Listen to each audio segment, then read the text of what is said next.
नमस्कार खवय्ये, ज्योतिष किचनमध्ये आपलं स्वागत आहे. 30 फ्लावरची भाजी खाऊन कंटाळा आला असेल ना, तर ह्या पद्धतीने मसाला ग्रेव्ही फ्लावर बनवा.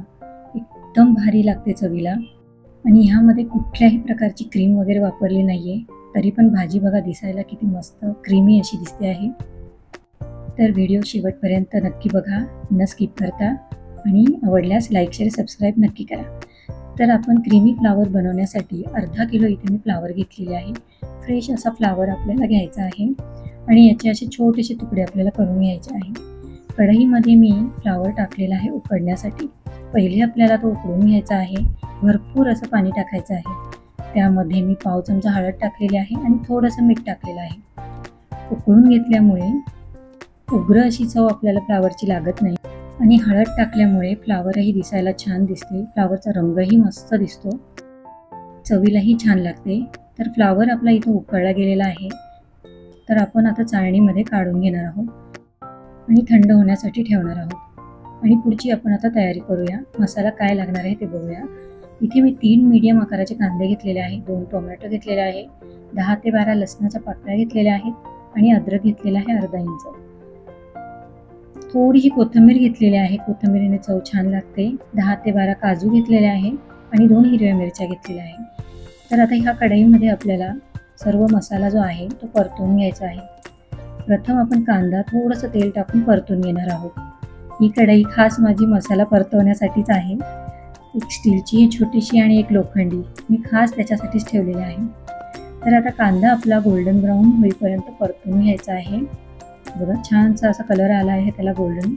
आणि बाकीचे जे मसाले घेतले ते आपण टोमॅटो, लसूण, कांदा, मिरची हे सर्व आपल्याला एकत्र त्यामध्ये परतून घ्यायचं आहे. आणि हे परतताना पुन्हा आपल्याला तेलाचा वापर इथे करायचा नाही आहे. तर आता टोमॅटो पूर्ण शिजेपर्यंत आपल्याला हा मसाला परतून घ्यायचा आहे. टोमॅटो त्यामध्ये छान प्रकारे शिजला गेला पाहिजे. हवं असल्यास या ठिकाणी थोडंसं तुम्ही पाण्याचा वापर केला तरीही चालेल. तर हे बघा ह्या प्रकारे आपल्याला पूर्ण मसाला जो आहे तो परतून घ्यायचा आहे. गॅस येथे जास्त फास्ट करायचा नाही आहे. आपल्याला मसाला जाळायचा नाही आहे, फक्त परतायचा आहे. तर मसाला परतून झालेला आहे आणि मी थंडही करून घेतलेला आहे. थंड झाल्यावरच आपल्याला मिक्सरमध्ये तो वाटून घ्यायचा आहे. तर मिक्सरच्या भांड्यामध्ये मी इथे काढून घेतलेला आहे. त्याची आपल्याला छान फाईन अशी पेस्ट तयार करायची आहे. तर हे बघा या पद्धतीने इथेच बघा मसाला कसा क्रीमी दिसतो आहे.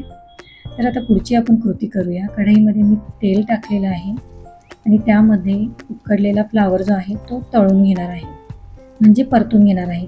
पूर्ण आपल्याला तळायचा नाही आहे. तर इथे मी 4 ते 5 चमचे मोठे तेल टाकलेलं होतं. त्यामध्येच आपल्याला फ्लावर हा परतून घ्यायचा आहे. परतल्यामुळे भाजीची चव अप्रतिम लागते आणि फ्लावरही त्यामध्ये जास्त शिजला जात नाही. जास्त जर फ्लावर शिजला तर ती भाजी चविष्ट लागत नाही. तर या प्रकारे परतून घ्यायचं आहे. तर सगळा फ्लावर मी अशाच पद्धतीने तेलामध्ये परतून घेणार आहे. फ्लावर इथे आपला छान प्रकारे तळून झालेला आहे. आता त्याच तेलामध्ये आपण फोडणी देणार आहोत. तर तेल मी इथे थोडंसं कमी करून घेतलेलं आहे आणि त्याच तेलामध्ये आपण फोडणी देणार आहोत. अर्धा चमचा मी इथे जिरे टाकलेले आहे, एक तमालपत्र घेतलेलं आहे मी आणि अर्धा इंच दालचिनीचा तुकडा इथे घेतलेला आहे. जास्त मसाले आपण ह्यामध्ये वापरणार नाही आहोत. तेलामध्ये तमालपत्र आणि दालचिनी टाकल्यानंतर पेस्ट केलेला जो मसाला होता तो आपण ह्यामध्ये परतून घेणार आहोत. साधारण 15 ते 20 मिनिटामध्ये ही भाजी तयार होते. भाजीला जास्त वेळ लागत नाही कारण फ्लावरही उकळून घेतला होता आपण आणि तळूनही घेतला होता. त्यामुळे भाजी पटकन होते. सकाळच्या डब्यासाठीही तुम्ही पटकन बनवू शकता. आणि हा व्हिडिओ मी सकाळी शूट केलेला. तर ही भाजी मी टिफिनसाठीच बनवलेली. अप्रतिम भाजी झालेली. तर तुम्हीही नक्की करून बघा. आपल्याला 2 मिनटं हा मसाला परतून घ्यायचा आहे आणि परतताना जर थोडासा लागायला लागला ना खाली कढईला, तर त्यामध्ये थोडंसं गरम पाणी आपण ओतणार आहोत. मिक्सरच्या त्याच भांड्यामध्ये मी अर्धा ग्लास पाणी घेतलेलं, तेच पाणी इथे वापरते आहे. मसाला छान प्रकारे मीडियम गॅसवर परतून घ्यायचा आहे. आपला मसाला परततोय तोपर्यंत आपण सुक्या मसाल्यांची एक पेस्ट तयार करून घेणार आहोत. एका वाटीमध्ये मी इथे 1.5 चमचा धने पावडर घेतलेला आहे. लाल तिखटही 1.5 चमचा घेतलेला आहे. तिखट तुम्ही तुमच्या आवडीनुसार करू शकता. गरम मसाला मी इथे 1 चमचा घेतलेला आहे. घरचाच गरम मसाला आहे हा. पाव चमचा हळद घेतलेली आहे. हळद आपल्याला इथे थोडीशीच वापरायची आहे. कारण आपण फ्लावर उकळतानाही हळद वापरली होती. आता यामध्ये आपण थोडं थोडं पाणी टाकून याची पेस्ट तयार करून घेणार आहोत. जास्त पाणी इथे टाकायचं नाहीये. या पद्धतीने मसाले जे आहेत ते आपल्याला मिक्स करून घ्यायचे आहे. तर मसाल्याची छान प्रकारे पेस्ट तयार झालेली आहे.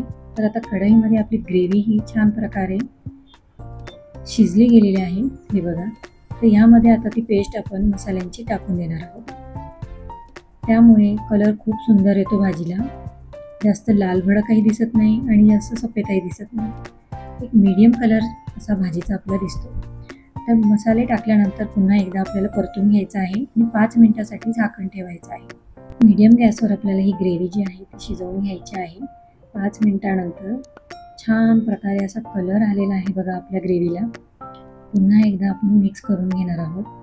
आणि ह्या भाजीमध्ये तुम्ही वाटाणे जरी वापरले तरी ही भाजी खूप सुंदर लागते खाण्यासाठी.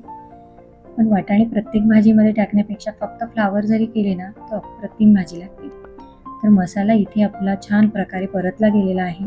त्यानंतर आता फ्लावर आपण यामध्ये टाकणार आहोत. फ्लावर टाकल्यानंतर पुन्हा एकदा आपल्याला मिक्स करून घ्यायचं आहे. आणि यामध्ये आता मी पूर्ण भाजीसाठी 2 ग्लास मी इथे पाणी वापरलेलं आहे. गरम पाणीच आपल्याला इथे वापरायचं आहे. आणि तुम्ही ग्रेव्ही थिक हवी किंवा जास्त पातळ हवी ते तुमच्या चॉईसनुसार ठेवू शकता. आता ह्यामध्ये चवीनुसार आपण मीठ टाकून घेणार आहोत आणि पुन्हा एकदा भाजी परतून घेणार आहोत. मिक्स करून घ्यायचं आहे व्यवस्थित. तर हे बघा, पूर्ण भाजीमध्ये मी 2 ग्लास पाणी वापरलेलं आहे इथे. आणि इथे हवं असल्यास तर तुम्ही थोडीशी कसुरी मेथी वापरली तरीही चालेल. त्यानेही अप्रतिम लागते भाजी. न जास्त तिखट, न जास्त मसालेदार आणि न जास्त तेलकट अशा प्रकारे ही भाजी छान लागते खाण्यासाठी. नक्की करून बघा. आणि त्यानंतरही 5 मिनिटं मी झाकण ठेवून शिजवून घेतलेली आहे. हे बघा, भाजी मस्तपैकी आपली उकळली गेलेली आहे. आणि फ्लावरही बघूया आपण शिजले की नाही. ग्रेव्हीही बघा भाजीची मस्तपैकी झालेली, जास्त पातळही नाही आणि जास्त घट्टही नाही. आणि थंड झाल्यानंतर ग्रेव्ही आणखीन याची दाटसर होणार. तर फ्लावर आपण इथे बघूया शिजली आहे की नाही. हे बघा, छान प्रकारे अशी फ्लावरही मस्त शिजली गेलेली आहे. या स्टेजला आपण गॅस बंद करायचा आहे आणि पुन्हा 2 ते 3 मिनिटं झाकण ठेवून द्यायचं आहे. भाजीचा अरोमा जो असतो, जो सुगंध फ्लेवर जो असतो त्यामुळे आणखीन वाढतो. त्यामुळे झाकण आपल्याला 2 ते 3 मिनिटं शिजल्यानंतरही ठेवायचं आहे. तर भाजी बघा दिसते किती सुंदर. आणि थोडीशी आपण आता कोथिंबीर टाकून गार्निशिंग करूया. टिफिनसाठी जर तुम्ही बनवणार असाल तर मसाला जो आपण आहे तो रात्रीच बनवून जरी ठेवला तरीही पटकन अशी ही होते भाजी. बिलकुल वेळ लागत नाही. आणि डब्याला एक वेगळी अशी भाजी तयार होते. चपाती बरोबर किंवा भाकरी बरोबर अप्रतिम लागते खाण्यासाठी. आता एका सर्विंग बाउलमध्ये मी काढते आहे. आणि बघा, टेक्स्चरही किती सुंदर दिसतंय भाजीचं. अप्रतिम अशी भाजी नक्की करून बघा. तर कशी वाटली तुम्हाला ही फ्लावरची क्रीमी अशी भाजी तर नक्की सांगा.